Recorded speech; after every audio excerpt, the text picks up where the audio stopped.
So this is what it looks like beforehand. And that's the wet that Greta has already done. And now she's going to show you how to apply it. Okay, go for it.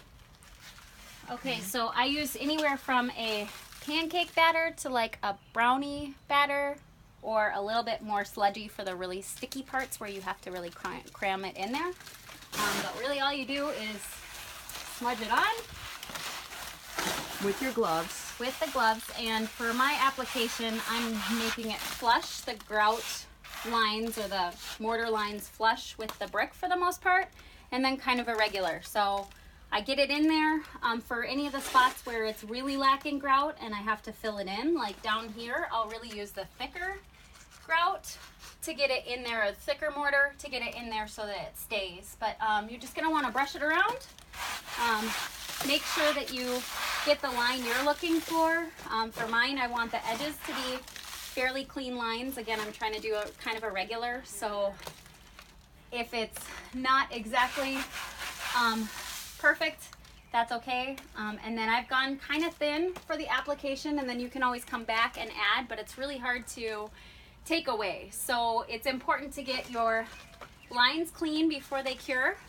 And then as they've gotten this, gone from this wet state to really more of kind of a mottled state, you're gonna come back and brush off any of the excess that you don't want to make it a little smoother. If you like that sandy look, you can leave it, but I really want it to be a little more smooth and polished.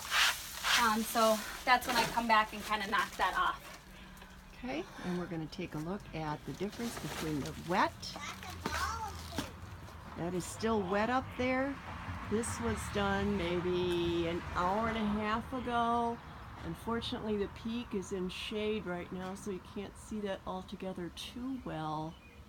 But we'll come and we'll look at really, really dry stuff, which is on the corner of the house. When was this done, Greta?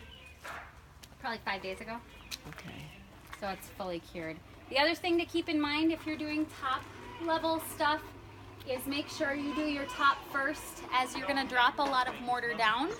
And it's much easier to chip that off of the existing brick, as the cured versus old brick is really easy to chip off of. If I were to do this first and then try and go up, I'd get all that down and have to chip away at the stuff I just put on. So I would go top to bottom as you go.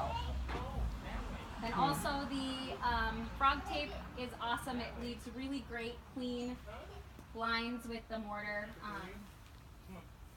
So that was done. That was done 5 days ago too. Yep. This stuff over here. It's hard to tell because there's a lot of shade mottling on that. But this was all done today, and she's still got like maybe 3-4 feet on the lower right side. But it looks really uniform, and it's awesome.